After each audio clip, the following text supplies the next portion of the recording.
नमस्कार। स्वागत है आप सबका राजनीति के इस अखाड़े में। मेरा नाम है अजय सेतिया।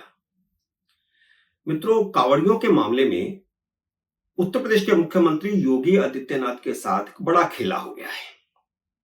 उस खेले को मैं इस वीडियो में विस्तार से बताऊंगा, लेकिन इस मुद्दे पर कांग्रेस ने अपनी दलित मुस्लिम राजनीति खेल ली और सुप्रीम कोर्ट का अपनी इस राजनीति के लिए जमकर इस्तेमाल किया।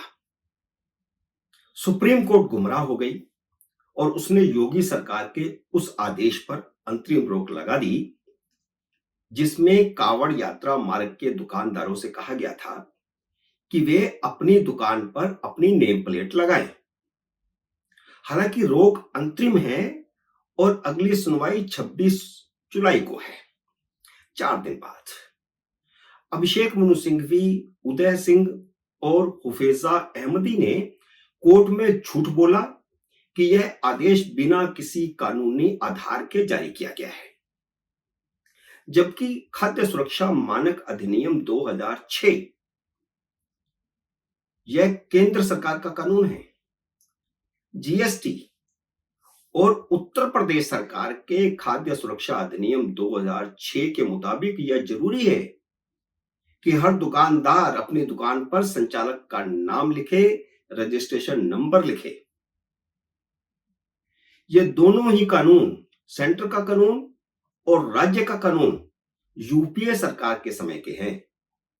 केंद्र में उस समय मनमोहन सिंह प्रधानमंत्री थे और खुद अभिषेक मनु सिंघवी राज्यसभा के सदस्य थे। इस कानून को पास करने के लिए खुद उन्होंने वोट किया था, लेकिन सुप्रीम कोर्ट में उन्होंने झूठ बोला कि योगी सरकार के आदेश के पीछे कोई कानूनी आधार नहीं है। और यूपी में जो उस समय बिल पास हुआ था, उस समय मुख्यमंत्री मुलायम सिंह थे। जीएसटी एक्ट के मुताबिक भी दुकानदार का अपनी दुकान पर सारा ब्यौरा देना जरूरी है। तो कितना बड़ा झूठ सुप्रीम कोर्ट में बोला गया है। अभिषेक मनु सिंघवी ने कांग्रेस और समाजवादी पार्टी के दलित मुस्लिम एजेंडे को चलाने के लिए सुप्रीम कोर्ट के मंच का जमकर इस्तेमाल किया। वैसे सिंघवी कांग्रेस या सपा के वकील नहीं थे कोर्ट में, वह महुआ मोइत्रा के वकील थे, टीएमसी की। उनका एजेंडा भी यही है, जो इस केस में कूद पड़ी थी। जज ने सिंघवी को फटकारा भी कि वह बिना वजह मुसलमानों का जिक्र कर रहे हैं, लेकिन सिंघवी ने तो उससे भी 2 कदम आगे बढ़ते हुए दलित भी जोड़ दिया। उन्होंने कहा कि हो सकता है कि किसी रेस्टोरेंट का मालिक हिंदू हो और वहां काम करने वाले मुस्लिम और दलित हों। यह दलील कितनी बेतुकी थी, कोई मतलब नहीं इसका, लेकिन उन्होंने राहुल गांधी और अखिलेश यादव का एजेंडा चला दिया। सुप्रीम कोर्ट का अपने राजनीतिक एजेंडे के लिए जमकर इस्तेमाल किया। इन दोनों ने, राहुल गांधी ने और अखिलेश यादव ने, इन दोनों के बूते ही यूपी में 43 सीटें जीती हैं। दलितों को तो आरक्षण के नाम पर पूरी तरह गुमराह किया गया। सिंघवी को शायद यह नहीं पता कि कांवड़ यात्रा करने वालों में बहुमत दलितों और ओबीसी वर्ग का होता है।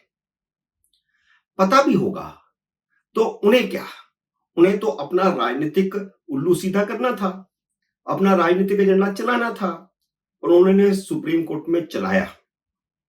समूचे विपक्ष ने योगी सरकार के आदेश को राजनीतिक एजेंडे के तौर पर इस्तेमाल किया, जबकि योगी सरकार ने हर साल कांवड़ यात्रा के दौरान होने वाले सांप्रदायिक तनावों से बचने के लिए यह कदम उठाया था, ताकि कांवड़ यात्रा के दौरान कानून व्यवस्था बनी रहे, उसकी कोई समस्या खड़ी ना हो।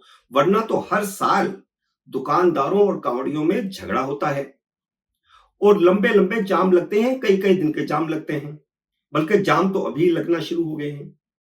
लेकिन विपक्ष इसे राजनीतिक मुद्दा बनाकर योगी सरकार को हराने के लिए कोर्ट चला गया। अभिषेक मनु सिंघवी ने कहा कि योगी सरकार ने यह आदेश मुसलमानों और दलितों को बेरोजगार करने के लिए उठाया है। यह कितनी बेहुदा बात है कि अभिषेक मनु सिंघवी ने जानबूझकर दलित शब्द जोड़कर हिंदुओं को विभाजित करने की अपनी घिनौनी चाल चली, जबकि कांवड़ यात्रा करने वाले हिंदुओं के सभी समुदायों के लोग होते हैं। उन्होंने दलितों को खासतौर पर चिन्हित क्यों किया, उस पर ऐतराज होना चाहिए। जबकि सुनवाई कर रहे दोनों जजों जस्टिस भट्टी और जस्टिस ऋषिकेश राय ने बार बार शुचिता और हाइजीन का सवाल उठाया, लेकिन सिंघवी ने कोर्ट को गुमराह करते हुए कहा कि यह दूसरा मुद्दा है, हाइजीन के मुद्दे पर अलग से चर्चा की जा सकती है। दोनों ही जजों ने शिव भक्तों के वेजिटेरियन खाने के अधिकार पर भी सवाल उठाया। जज ने यह भी कहा कि अगर मुस्लिम को यह जानने का हक है कि वह जो खा रहा है वह हलाल है या नहीं है, तो शिव भक्तों को भी यह जानने का हक है कि वे कहां खा रहे हैं, क्या खा रहे हैं। उन्हें गुमराह तो नहीं किया जा रहा, उन्हें धोखा तो नहीं दिया जा रहा, लेकिन अफसोस यह है कि योगी सरकार की तरफ से कोई वकील पेश ही नहीं हुआ। इसलिए मैंने कहा कि योगी के साथ कोई बहुत बड़ा खेला हो गया है, क्योंकि सूत्र यह बता रहे हैं कि सुप्रीम कोर्ट में यूपी के सारे सरकारी वकीलों का पैनल दिल्ली से बना है। योगी की ओर से भेजे गए सारे नाम हटा दिए गए थे, काट दिए गए थे। उत्तर प्रदेश सरकार के standing council Yashrath Kant Shrivastava court room में गायब थे। सिर्फ वही नहीं, यूपी सरकार के पैनल में दर्जन भर से ज्यादा वकील हैं, वे कहां गायब थे? सबके सब अचानक कैसे गायब हो गए? उत्तराखंड के स्टैंडिंग काउंसिल भी गायब थे। क्या उनके गायब होने के पीछे कोई राजनीतिक साजिश है? निश्चित रूप से है। जजों को तीन वकीलों के दबाव में सरकार के आदेश पर अंतरिम स्टे देना पड़ा, जबकि यह खबर 2 दिन पहले शनिवार को ही आ गई थी कि association for protection of civil rights ने ऑनलाइन याचिका दाखिल की है, जिसे सोमवार को सुनवाई के लिए लगा दिया गया है। जाने माने वामपंथी दिल्ली यूनिवर्सिटी के प्रोफेसर अपूर्वानंद और भाजपा के कट्टर विरोधी आकार पटेल ने, जो पहले भी याचिकाएं लगाते रहते हैं, उन्होंने भी तुरंत याचिकाएं दाखिल कर दी। टीएमसी की सांसद महुआ मोत्रा ने भी अभिषेक मनु सिंघवी को भेज दिया। लेकिन सुप्रीम कोर्ट के अंतरिम स्टे से कांवड़ियों के अधिकारों का हनन हुआ है। भले ही यह अंतरिम स्टे है, हो सकता है 26 को हट जाए, उम्मीद करनी चाहिए कि 26 को हट जाएगा, लेकिन हिंदुओं को यह कानूनन जानने का हक है कि सावन के पवित्र महीने में उन्हें गारंटीड शाकाहारी भोजन मिल रहा है या नहीं मिल रहा है। और यह जजों की भी चिंता थी, और उन्हें यह जानने का हक है कि उन्हें खाना परोसने वाला कौन है। लेकिन सुप्रीम कोर्ट ने यह अधिकार फिलहाल हिंदुओं से छीन लिया, क्योंकि उनके पास कोई चारा नहीं था, उनकी पैरवी करने वाला ही कोई नहीं था वहां पर वकील। देखते हैं 26 जुलाई को क्या होता है। यूपी का कौन वकील जाता है, उत्तराखंड का कौन वकील जाता है। मध्य प्रदेश को भी नोटिस दिया गया है, क्योंकि मध्य प्रदेश ने भी इस तरह के आदेश जारी किए हैं। मध्य प्रदेश का कौन वकील जाता है और किस तरह की दलीलें देते हैं। उम्मीद है मेरा ये वीडियो आपको पसंद आया होगा। इसे लाइक और शेयर कीजिए।